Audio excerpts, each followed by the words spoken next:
bekerja untuk keselamatan banyak orang, barulah bekerja untuk keluhuran martabat. Apa yang diperintahkan oleh Allah melalui para nabinya membawa keselamatan, dan apa yang dilakukan oleh Tuhan Yesus memberikan penebusan.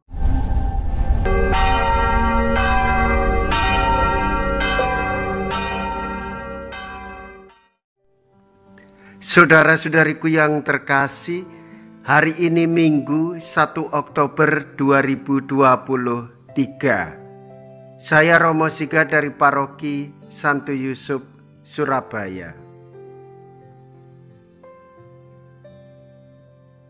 Dalam nama Bapa dan Putra dan Roh Kudus, amin. Gereja memasuki Minggu Biasa ke-26. Yohanes Pembaptis datang dan orang-orang berdosa percaya kepadanya. Mea culpa, mea culpa, mea maxima culpa. Marilah kita berdoa. Allah yang Maha Kasih, Engkau menyatakan kuasa-Mu yang tak terhingga terutama dengan menyayangi dan mengasihani kami. Lipat gandakanlah rahmat-Mu atas kami, agar mengejar hidup yang Engkau janjikan dan kelak mendapat bagian dalam sukacita surgawi. Dengan pengantaraan Yesus Kristus Putra-Mu Tuhan kami, yang hidup dan berkuasa, bersama dengan Dikau dalam persatuan Roh Kudus, Allah sepanjang segala masa. Amin. Tuhan bersamamu dan bersama rohmu. Inilah Injil suci menurut Matius. Dimuliakanlah Tuhan. Matius bab 21 ayat 28 sampai dengan ayat 32. Sekali peristiwa Yesus berkata kepada imam-imam kepala dan tua-tua bangsa Yahudi, "Bagaimana pendapatmu? Ada orang mempunyai 2 anak laki-laki. Ia pergi kepada yang sulung dan berkata, 'Anakku, pergilah bekerja di kebun anggur hari ini.' Jawab anak itu, 'Baik, Bapa.' Tetapi ia tidak pergi. Lalu orang itu pergi kepada anak yang kedua dan berkata demikian juga. Dan anak itu menjawab, 'Tidak mau.' Tetapi kemudian ia menyesal lalu pergi juga. Siapakah di antara kedua orang anak itu yang melakukan kehendak ayahnya? Jawab mereka, 'Yang terakhir.'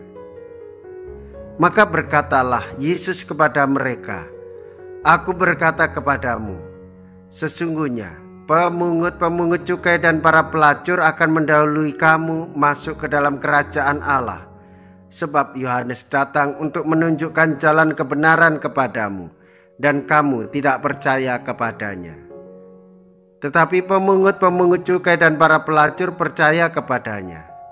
Dan meskipun melihatnya, kamu tetap tidak menyesal, dan kamu tidak juga percaya kepadanya." Demikianlah sabda Tuhan. Terpujilah Kristus.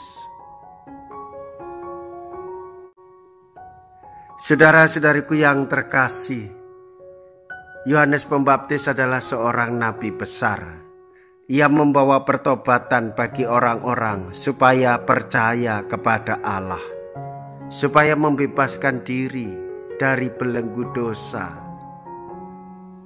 kematian, maupun maut yang membawa mereka jauh daripada Tuhan. Saudara-saudariku yang terkasih, sebagai orang-orang yang beriman, hendaklah kita menyadari setiap pewartaan yang diberikan oleh para nabi membawa kita untuk semakin dekat kepada Tuhan. Kita mendengarkan pewartaan Yohanes Pembaptis dan kita mengetahui bagaimana cara hidup Yohanes Pembaptis, teladan hidupnya yang menyerukan pertobatan.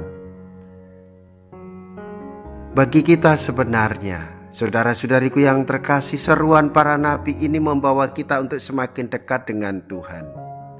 Dan Tuhan Yesus memberikan pewartaan supaya orang bertobat. Cukuplah dari seruan Yohanes Pembaptis. Namun mereka tidak mau menyesal, tidak mau mendengarkan, dan mereka mengabaikan pewartaan yang baik dari Nabi Yohanes Pembaptis. Saudara-saudariku yang terkasih, sebenarnya Tuhan Yesus menghendaki supaya orang menyadari apa yang harus dilakukan, bekerja untuk Allah, bekerja untuk keselamatan banyak orang, barulah bekerja untuk keluhuran martabat. Apa yang diperintahkan oleh Allah melalui para nabinya membawa keselamatan, dan apa yang dilakukan oleh Tuhan Yesus memberikan penebusan. Karena cinta kasih-Nya kepada setiap orang, Dialah Allah yang menjadi manusia, rela sudi menjadi manusia, mau menderita, bahkan diserahkan kepada anak manusia. Saudara-saudariku yang terkasih, bersyukurlah kita sebagai orang-orang yang beriman, percaya dan melakukan apa yang menjadi kehendak Tuhan, melakukan pekerjaan-pekerjaannya, berani mengatakan ya, lalu berani juga untuk melakukan pekerjaan sesuai dengan konsekuensi jawaban iya. Menjadi seorang yang beriman lebih banyak merefleksikan diri, melihat kesalahan diri, melakukan penyesalan dan pertobatan, sehingga mendapatkan pengampunan. Marilah kita berdoa.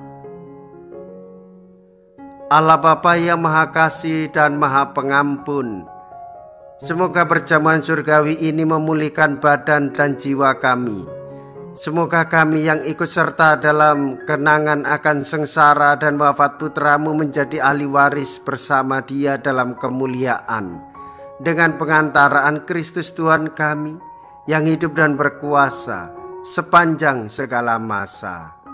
Amin. Tuhan beserta kita sekarang dan selama-lamanya. Semoga Allah yang Maha Kuasa memberkati saudara sekalian, Bapa dan Putra dan Roh Kudus. Amin. Saudara-saudariku yang terkasih, pergilah. Ibadat sabda sudah selesai. Syukur kepada Allah.